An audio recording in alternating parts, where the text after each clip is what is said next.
Olá, aqui é a professora Amanda que está falando. Nós vamos estar hoje sobre a independência do Brasil e o primeiro reinado, certo? Que já estudamos até aqui. A gente estudou sobre a sociedade mineradora, né? Quando foi encontrado o ouro na região sudeste brasileira.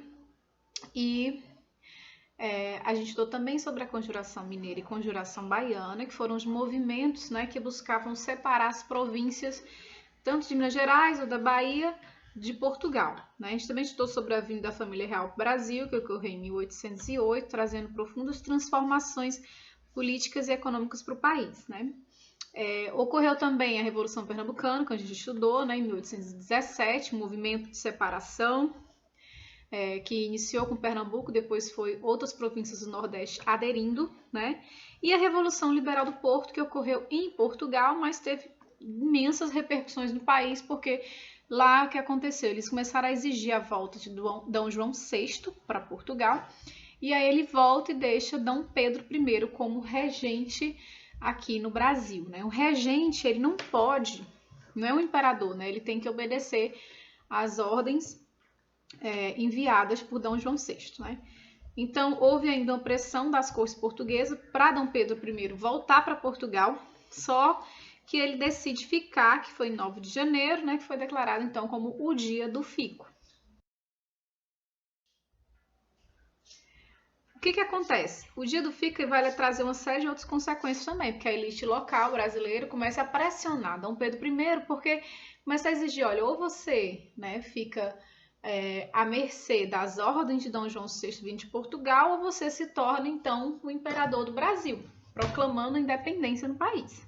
Foi o que aconteceu, né? Em 7 de setembro de 1822, Dom Pedro I declarou, então, o Brasil como independente de Portugal, né? É claro que essa independência ela não trouxe muita transformação social porque ela foi realizada pelo grupo dominante da sociedade no país. Então, manteve-se a escravidão, né? A forma de governo era a monarquia hereditária, né? Que era o rei, quem ia governar caso ele chegasse a falecer ou não tivesse condições, seria o seu filho, né? Aqui ao lado nós temos a imagem Pedro Américo, chamado Grito da Independência, que foi um quadro construído para construir a ideia do Dom Pedro I como um herói brasileiro. O Brasil era agora uma nova nação, né? Um novo país. Então precisava construir os seus próprios símbolos. E aí foi construída a bandeira do Brasil, a primeira bandeira do Brasil, essa que vocês podem ver aí, muito parecida com a atual, né? A diferença é que no centro dela a gente tem a coroa representando aí, né, a família, no caso, o imperador.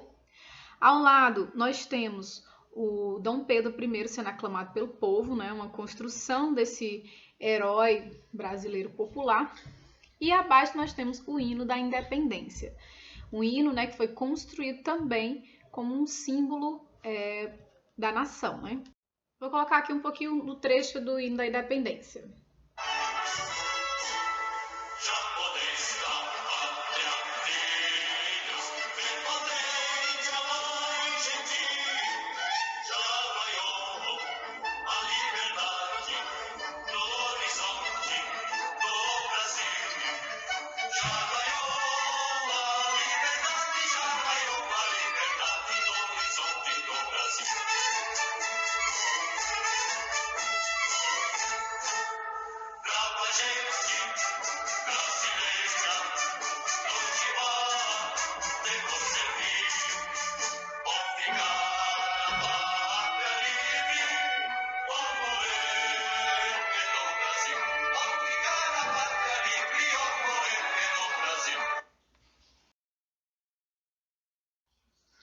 Bom, houve resistência contra a independência do Brasil? Sim.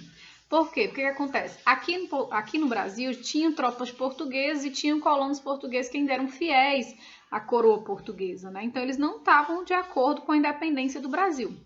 Então o que é que eles passaram, né, a entrar em conflito em algumas regiões do Brasil, Bahia, Piauí, no Grão-Pará, Maranhão, né, e na província Cisplatina, que é atualmente o Uruguai.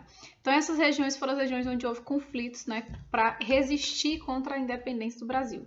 Não teve êxito, né, porque as tropas imperiais conseguiram acabar com os movimentos. Bom, o Brasil se tornou independente, mas ele precisava do reconhecimento da sua independência internacionalmente por outros países, né? O primeiro país que reconheceu foi em 1824 os Estados Unidos da América. Até o presidente na época era o James Monroe, que existia, né, a Constituição da Doutrina Monroe, que era o quê? Que era a América para os americanos. Defendia a saída da intervenção da Europa nos países da América, né? Então, no caso, o Brasil era colônia de Portugal e os Estados Unidos apoiou essa independência. Em 1825, Portugal reconheceu a independência do Brasil, porém exigiu o pagamento de 2 milhões de libras esterlinas. Então, foi a primeira grande dívida que a gente teve aí, né, com esse pagamento. Em 1827, a Inglaterra reconheceu a independência, só que ela exigiu a renovação do Tratado de Comércio e Navegação, aquele tratado que foi feito com a vinda da família real para o Brasil, né, em 1808, que favoreceu aí a importação dos produtos ingleses, né?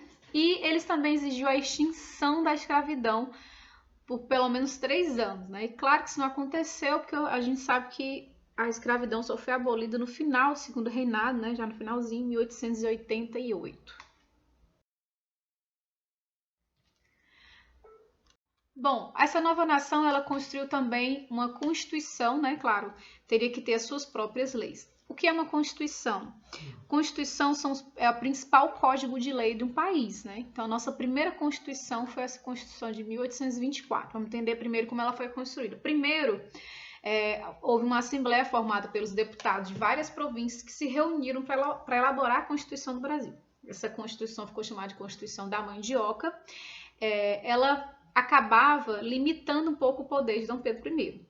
Logo, ela não foi aprovada pelo próprio Dom Pedro, porque acabava limitando seu poder. Então, Dom Pedro fechou de forma autoritária a Assembleia, elaborou um Conselho de Estado com pessoas da sua confiança para escrever uma nova Constituição, que foi a Constituição do Brasil, a primeira Constituição do Brasil, né, de 1824. Ela foi uma Constituição outorgada, quer dizer, impositiva, né, colocada à força, não foi eleita, assim, né, foi impositiva, certo? De forma autoritária por Dom Pedro I. É claro que isso trouxe consequências, né?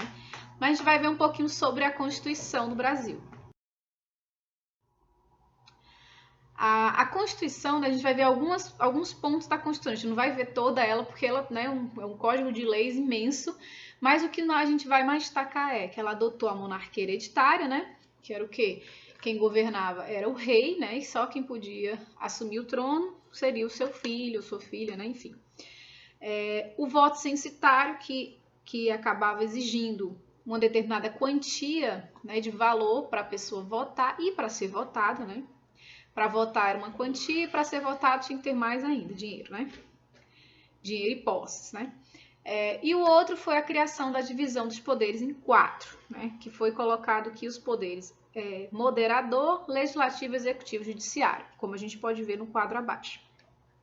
O poder moderador, ele está acima dos outros 3 poderes, né? A gente pode perceber que ele, é claro, era o próprio imperador, que fazia parte do poder moderador, e ele podia interferir nas decisões de qualquer um dos 3 poderes, o legislativo, o executivo e o judiciário, certo? Então, para a gente ver como o imperador, né, ele agiu de forma autoritária com essa Constituição. Quais eram os outros 3 poderes? O legislativo, formado pela Assembleia Geral, Câmara dos Deputados e Senado, ele fazia o que? O legislativo criava as leis do país, né? O executivo, que coloca as leis em prática, executa as leis, né? Era formado pelo imperador e pelos ministros, e o judiciário, que é o que julga as leis, né? Que é formado pelo Supremo Tribunal de Justiça. Bom, agora a gente vai ver um pouco sobre a Confederação do Equador. O que foi a Confederação do Equador? Foi um movimento político e revolucionário de caráter separatista das províncias do Nordeste brasileiro. Inicialmente, quem tomou a frente foi Pernambuco, mas depois as outras províncias foram aderindo ao movimento. O que é que acontece? Foi muito parecido com a Revolução Pernambucana de 1817, né? A diferença é que a Confederação ela ocorreu em 1824, né? Mas muito parecido. O que é que eles reivindicavam? Os altos impostos, que acabava, né, levando ao aumento dos alimentos, né, o preço dos alimentos. Eles também eram anti-lusitanos, né, tinham um sentimento contra os portugueses, né, que eles acreditavam que eles estavam ali explorando o Brasil, e o Dom Pedro I, né, era o próprio filho do rei de Portugal, né? E também reivindicava o próprio autoritarismo de Dom Pedro I e a própria Constituição de 1824, que não foi aceita, né, por eles. Só que o principal problema foi o quê?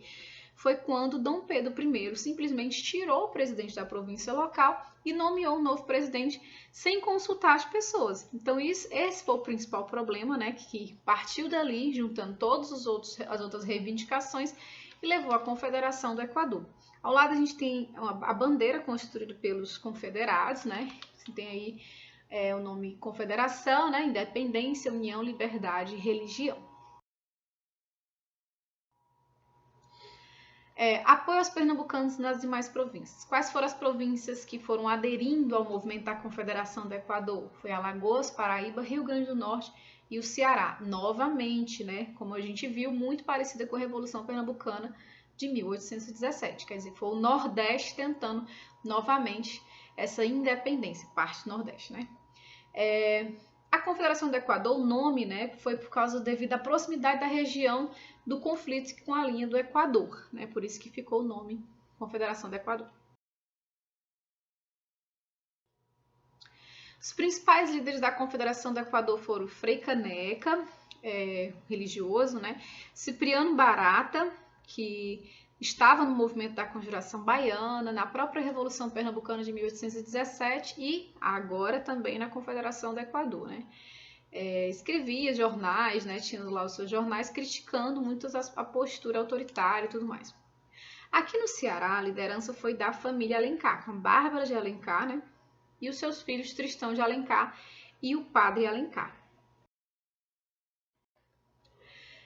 Tiveram conquistas? Como finalizou? Bom, eles chegaram a demitir o presidente da província que foi nomeado por Dom Pedro I e no dia 2 de julho de 1824 eles proclamaram uma república.